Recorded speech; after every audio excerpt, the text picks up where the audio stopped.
Hi, everybody. I'm Ronan, and welcome to this unscheduled live recording of Now Z Here. I didn't decide I was going to do this live until I walked into the room today. There's things I want to say. I already knew what I was going to talk about, but I didn't decide I was going to go live until I walked in here, and we might have to deal with, some sad cat noises if Cole decides to make sounds. And it's definitely not going to be as polished as you usually see, but I had some things that I knew I wanted to say, and I didn't want to wait until Monday to post them. Lately, and by lately I mean in the past several months, and at an increasing rate since November 8th, 2016, I've been able to tell that my perception of the world and my perception of reality is shifting. It's strange. It's an almost physical sensation. It's like I can feel something happening to my brain. This sort of tilting and shifting, this seismic change in my view of humanity and everything. And I had a realization about it. It was one of those realizations that comes on kind of slowly in bits and pieces, where you can start to feel the shape of it at first. And you think, oh, there's something here. And then bit by bit, day by day, you start to find the words to express what it is that has been on your mind. And it has to do with language. Of course, this is just one piece of everything that's happening and that shift that I've been feeling in my mind, but the language piece is the one that I want to talk about today. I'm an artist. I was brought up in a community of artists, of musicians, of folk singers, and I've been trained as an actor.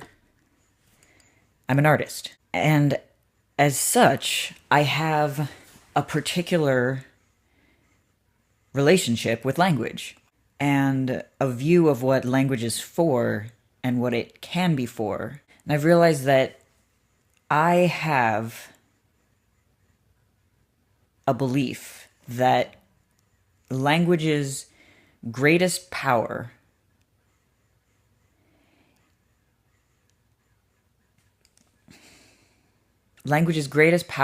is the ability to clarify truths. I have a strong belief in the ability of language to clarify and illuminate truths of reality, truths of our inner life. And it's an imperfect system. Language has been an ongoing project for all of human history, and it's imperfect. Between spoken language and, haptic, subconscious signals that we get from each other, we get something of an idea of what's going on. But it's what we've got. When I'm writing songs, or when I'm on a stage, and I'm using words and I'm using language, that's my goal, is to break through to the heart of something as near as I can get to a truth. And the realization that came alongside this, and of course, it's one of those things that I think I always knew on an unexpressed level, but only recently found the words to say it. What I realized is that for some significant amount of people, that is not the greatest power of language. That's not the greatest cause to which language can be applied. Or if it is, they just don't care. Language can be used as a tool to manipulate and misdirect and misguide people from the truth.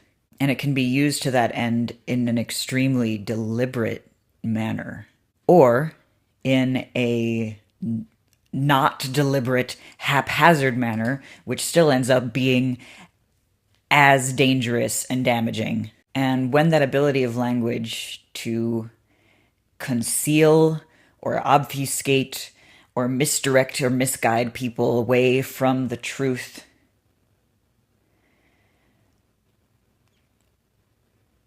is used in a deliberate fashion,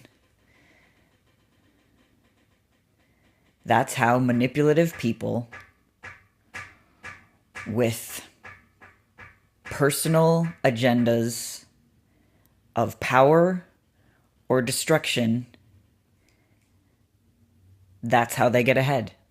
And there are people right now who are in power or on the verge of having power. And I'm not just talking about the one person you think I'm talking about.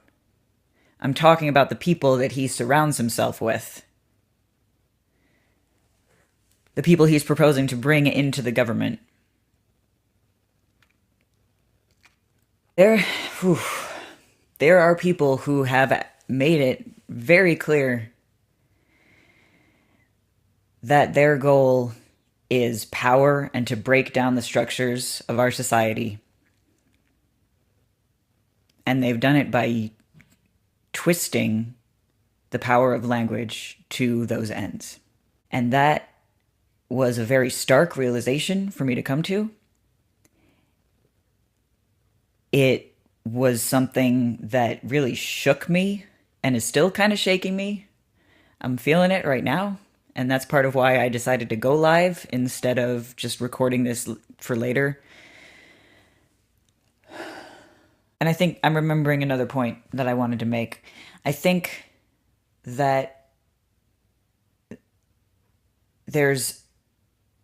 Okay, so you know the thing of never get into an argument on the internet. Never get into an argument on the internet. It'll never go anywhere. People will just end up further entrenched in their views, etc., etc., etc. I feel that a lot of people who, venture out into the world or into the internet, and especially into the internet where you're talking with people, but you can't see their face, you can't hear their tone of voice, you can't read their reactions. I think there becomes this assumption that because we're in a debate or because we're coming at something from two opposing views, because that is the case, an assumption gets created that your opponent in this situation is definitely hiding the truth and twisting language and just serving their agenda, and that might be true.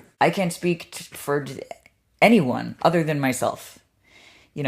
In my motivations when I go out into the world and, onto the internet and get involved in conversations, as I sometimes do. But I know that my goal is always just to be as clear and communicate my ideas as well as possible, and to keep the conversation about, what we're actually talking about, and clarify points if it seems like they're being misunderstood. So that's the realization that I'm sitting with today and in recent weeks.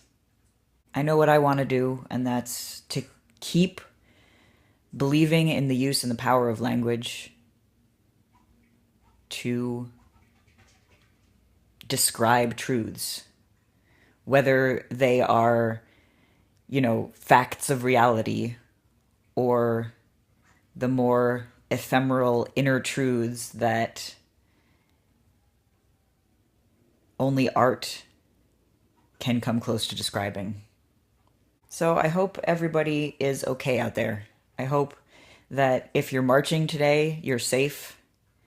And if you can't be safe, be strong. Wadsworth and I love you. And